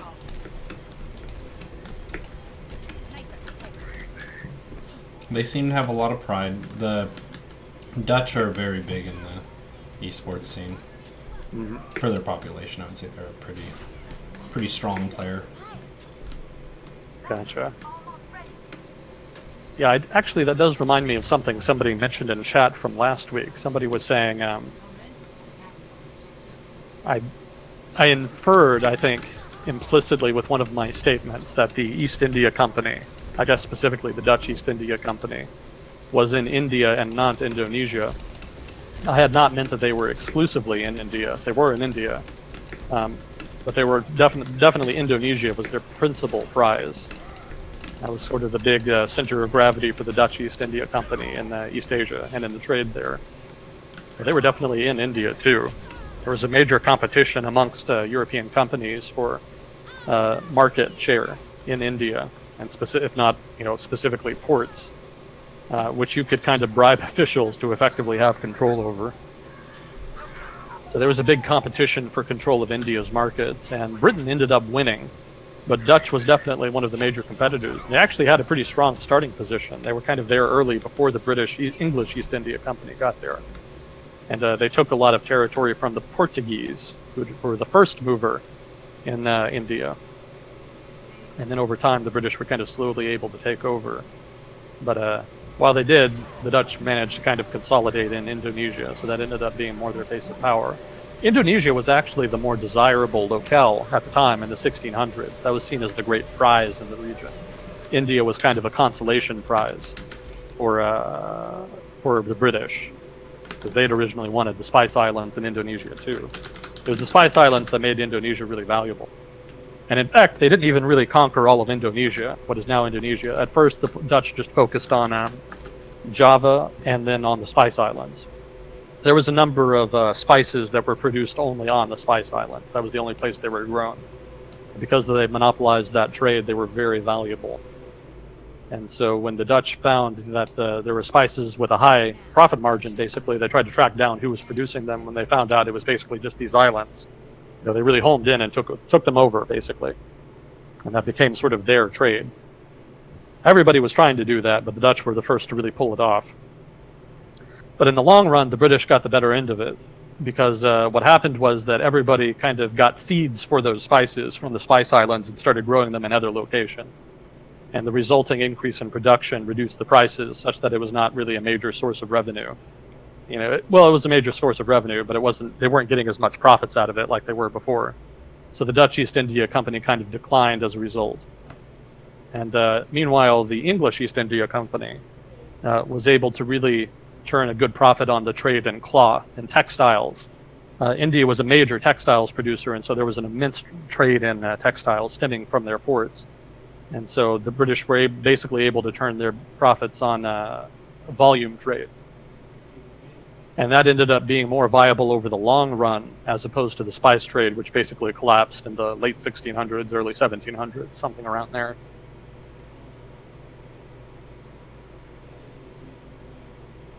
So some clarification for that person from last week. Well, thank you. Let's see. Is there anything left in terms of time? I think we're at a good stopping point. I know it is a little bit shorter than the usual. We usually do like 3 hours, and this was more like 2 and a bit. That's no problem. I take what I can get. And I don't want you to stress yourself. I know you've been up a long time. Yeah.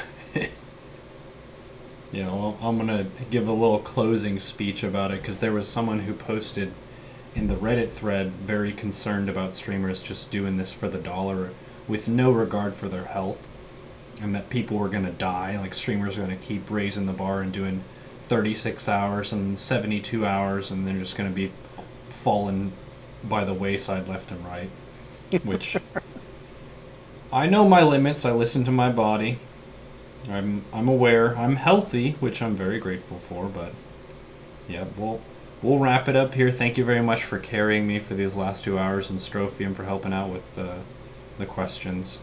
Oh, yeah, thank you, Strophium. It made it a lot easier on me, because I was telling Pact when I was on a break, I didn't have to think about how to entertain constantly, which I'm pretty exhausted. I could just kind of listen to you and then basically try and sum up what you said with a simple analogy or something. Like, bam. Yeah, which I appreciate. Makes me sound a little more coherent. Yeah. Well, I go on a walk with you in the woods with these really complex topics, and then we try to get a little souvenir take home. There you go. Sweet. Well, take care, Agent Smith. Thanks very much for being on. This was episode 28. It'll be on YouTube. Eventually, it'll be on Twitch very soon, probably tomorrow. But thanks for hanging out, dude. Yeah, thanks for having me. Have a good night. See ya. Go to bed. I will.